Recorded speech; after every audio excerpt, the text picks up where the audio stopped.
We're going to come back to your album now, the latest one, A Man Alone, and other songs of Rod McKuen, sung by Frank Sinatra on Reprise. This album, as I've explained before, is not available yet, and I must make that quite plain, that this album is being played tonight in advance of its release date, which is sometime in August.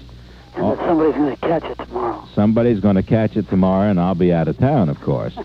You know, after the show's over this morning, I'm going to check out for the North Woods and do a little communing with the grizzly bears. But we're down to down to Empty Is, which we'd like to play next. Well, this is a song. This is the last song I wrote for the album. It's a very, it's quite a difficult song to sing, simply because it has an unusual range of notes.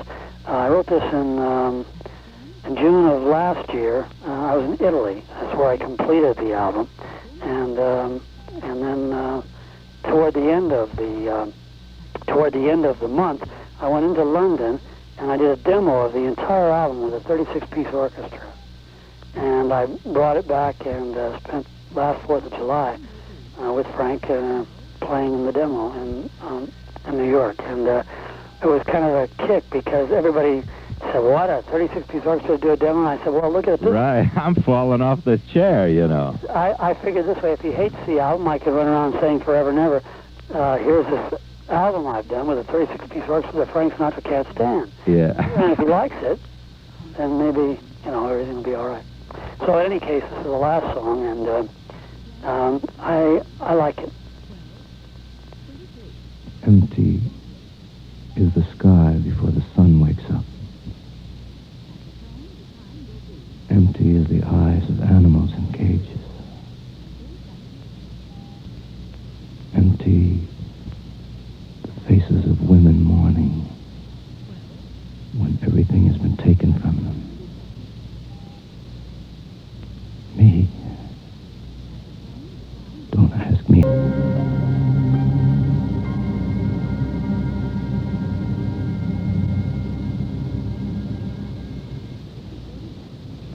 Wow, Rod, are you there?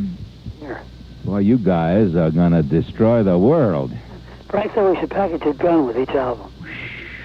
Wow. It's interesting what he does to a lyric. Well, the recitation parts. Well, that I think is of... what shocked me more than anything. But I guess people tend to forget that he's a pretty damn good actor, And yeah, right. And he's reading that stuff. If he believes something, he does it very, very well.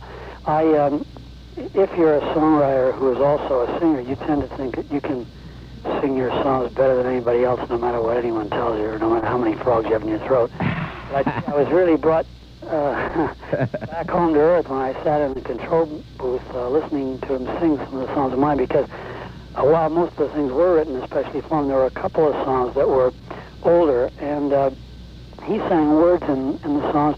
There's one called Love's Been Good to Me where he sings the word thunder, and even though I wrote the word in the song, I don't think I'd ever heard it sung before, and there's about 8 or 9 records on it. So it's funny how he can make you conscious of a word. See, nobody can ever accuse him of not being able to understand what he sings, because he has complete relation to what he's doing.